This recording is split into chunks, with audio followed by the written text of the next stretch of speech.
ಓಂ ಗುರುಭ್ಯೋ ನಮಃ. ಅರ್ಕಮಹಾಗಣಾಧಿಪತಿಯೇ ನಮಃ. ಆತ್ಮಗುರುವೇ ನಮಃ. ಭದ್ರಕಾಳಿಯೇ ನಮೋ ನಿತ್ಯಂ. ಸರಸ್ವತಿಯೇ ನಮೋ ನಮಃ. ವೇದ ವೇದಂಗ ವೇದಾಂತ ವಿದ್ಯಾಸ್ಥಾನೇ ಬೇವಿಚ. ಎಲ್ಲ ಜ್ಯೋತಿಷ ಅಭಿಮಾನಿಗಳಿಗೆ ಈ ದಿನದ ಪ್ರಣಾಮಗಳು. ಈ ದಿನ ವೃಷಭರಾಶಿಯವರ ದಿನ ಭವಿಷ್ಯವನ್ನು ನೋಡೋಣ.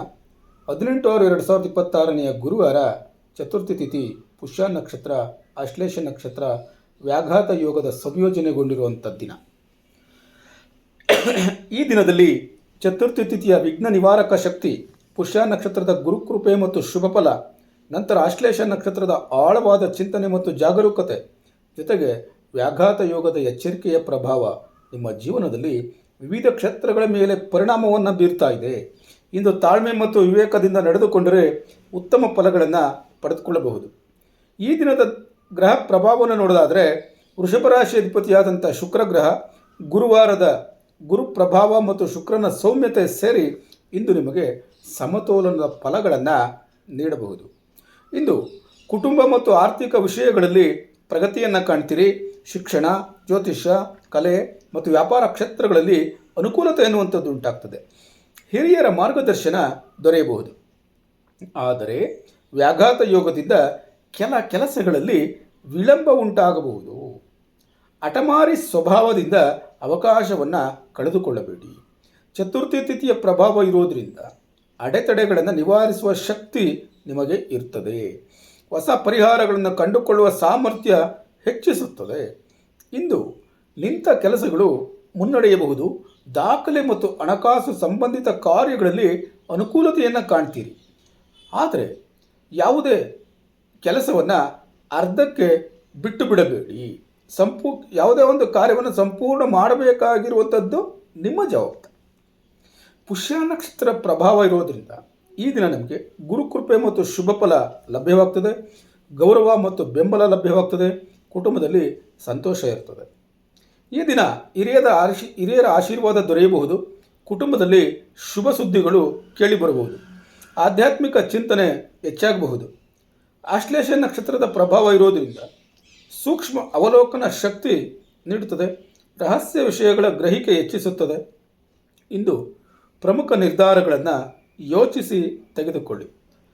ಹಣಕಾಸು ವ್ಯವಹಾರಗಳಲ್ಲಿ ಜಾಗರೂಕರಾಗಿರಿ. ಜಾಗ್ರತೆ ವಹಿಸಬೇಕಾದಂಥ ವಿಚಾರ ಏನು ಅಂತಂದರೆ, ಯಾರನ್ನು ಅತಿಯಾಗಿ ನಂಬಿ ಹಣಕಾಸಿನ ನಿರ್ಧಾರವನ್ನು ಮಾಡಬೇಡಿ. ವ್ಯಾಘಾತ ಯೋಗದ ಪ್ರಭಾವ ಇರೋದರಿಂದ ಜಾಗರೂಕತೆ ಮತ್ತು ತಾಳ್ಮೆ ಅತ್ಯಗತ್ಯ ಎಂದು ಇದು ಸೂಚಿಸ್ತಾ ಇದೆ. ಈ ದಿನ ಪ್ರಯಾಣಗಳಲ್ಲಿ ಎಚ್ಚರಿಕೆ ವಹಿಸಿ.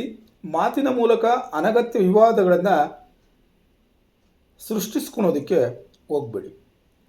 ಉದ್ಯೋಗದ ಫಲ, ಈ ದಿನ ಮೇಲಧಿಕಾರಿಗಳ ಸಹಕಾರ ಅನ್ನುವಂಥದ್ದು ಲಭ್ಯವಾಗ್ತದೆ. ಕೆಲಸದ ಸ್ಥಳದಲ್ಲಿ ನಿಮ್ಮ ಪರಿಶ್ರಮಕ್ಕೆ ಮೆಚ್ಚುಗೆ ಅನ್ನುವಂಥದ್ದು ಸಿಗಬಹುದು. ಹೊಸ ಅವಕಾಶಗಳ ಬಗ್ಗೆ ಮಾಹಿತಿ ಸಿಗಬಹುದು. ಆದರೆ ಜಾಗೃತೆ ವಹಿಸಬೇಕಾದಂಥ ವಿಚಾರ ಏನು? ಸಹೋದ್ಯೋಗಿಗಳೊಂದಿಗೆ ವಾದ ವಿವಾದವನ್ನು ಮಾಡಿಕೊಳ್ಬಾರ್ದು ಅನ್ನುವಂಥದ್ದು. ಬಿಸ್ನೆಸ್ ಮಾಡುವಂಥವ್ರಿಗೆ ವ್ಯಾಪಾರದಲ್ಲಿ ನಿಧಾನವಾದರೂ ಸ್ಥಿರವಾದಂಥ ಪ್ರಗತಿಯನ್ನು ಕಾಣ್ತೀರಿ. ಹಳೆಯ ಗ್ರಾಹಕರಿಂದ ಉತ್ತಮ ಬೆಂಬಲ ಅನ್ನುವಂಥದ್ದು ಲಭ್ಯವಾಗ್ತದೆ. ಈ ದಿನ ಅನುಕೂಲಕರ ಕ್ಷೇತ್ರಗಳು ಯಾವ್ಯಾವು? ಶಿಕ್ಷಣ, ಜ್ಯೋತಿಷ್ಯ, ಕಲೆ ಮತ್ತು ಅಲಂಕಾರ ಹಾಗೂ ಆನ್ಲೈನ್ ಸೇವೆಗಳು. ಹಣಕಾಸಿನ ವಿಚಾರದಲ್ಲಿ ಧನಲಾಭದ ಸೂಚನೆ ಲಭ್ಯವಾಗ್ತದೆ. ಆದರೆ ದೊಡ್ಡ ಹೂಡಿಕೆಗಳಿಗೆ ಆತುರ ಅನ್ನುವಂಥದ್ದು ಬೇಡ. ಸಣ್ಣ ಸಣ್ಣ ಹೂಡಿಕೆಗಳನ್ನು ಮಾಡ್ಬೋದು. ಕುಟುಂಬ ಮತ್ತು ಸಂಬಂಧಗಳನ್ನು ನೋಡೋದಾದರೆ ಕುಟುಂಬದವರ ಸಹಕಾರ ಈ ದಿನ ಲಭ್ಯವಾಗ್ತದೆ. ದಾಂಪತ್ಯ ಜೀವನದಲ್ಲಿ ನೆಮ್ಮದಿ ಎನ್ನುವಂಥದ್ದು ಸಿಗ್ತದೆ. ಜಾಗೃತೆ ವಹಿಸಬೇಕಾದಂಥ ವಿಚಾರ, ಹಳೆಯ ವಿಷಯವನ್ನು ಮತ್ತೆ ಪ್ರಸ್ತಾಪ ಮಾಡೋದಕ್ಕೆ ಹೋಗಬಾರ್ದು. ಆರೋಗ್ಯದಲ್ಲಿ ಗಮನಿಸಬೇಕಾದಂಥ ವಿಚಾರ ಏನಂತಂದರೆ, ಕುತ್ತಿಗೆ ಮತ್ತು ಭುಜದ ನೋವು, ಜೀರ್ಣಕ್ರಿಯೆ ಸಮಸ್ಯೆ, ದಣಿವು. ಆದ್ದರಿಂದ ಸಮಯಕ್ಕೆ ಆಹಾರ ಸೇವನೆ ಮಾಡುವಂಥದ್ದು, ವಿಶ್ರಾಂತಿ ತೆಗೆದುಕೊಳ್ಳುವಂಥದ್ದು ಅತ್ಯಗತ್ಯ. ಈ ದಿನ ಪರಿಹಾರಕ್ಕೋಸ್ಕರ ಗುರುವಿನ ಮಂತ್ರವನ್ನು ಪಠನ ಮಾಡಿ. ಗುರುವಿನ ದಾನಕ್ಕೋಸ್ಕರ ಕಡಲೆಕಾಳನ್ನು ದಾನ ಮಾಡಿ. ಕೊನೆಗೊಂದು ಕಿವಿ ಮಾತು, ತಾಳ್ಮೆ, ವಿವೇಕ ಮತ್ತು ಶಾಂತ ಮನಸ್ಸಿನಿಂದ ನಡೆದುಕೊಂಡರೆ ಅಡೆತಡೆಗಳನ್ನು ನಿವಾರಿಸಿ ಪ್ರಗತಿ ಸಾಧಿಸುವ ಉತ್ತಮ ದಿನ ಇದಾಗಿರುತ್ತೆ ಎನ್ನುವಂಥದ್ದನ್ನು ತಿಳ್ಕೊಂಡಿರಿ. ಗುರುಕೃಪೆ ಮತ್ತು ಪುಷ್ಯ ನಕ್ಷತ್ರದ ಆಶೀರ್ವಾದದಿಂದ ಶುಭ ಫಲಗಳು ದೊರೆಯುವ ಸಾಧ್ಯತೆ ಹೆಚ್ಚಾಗಿರುತ್ತದೆ.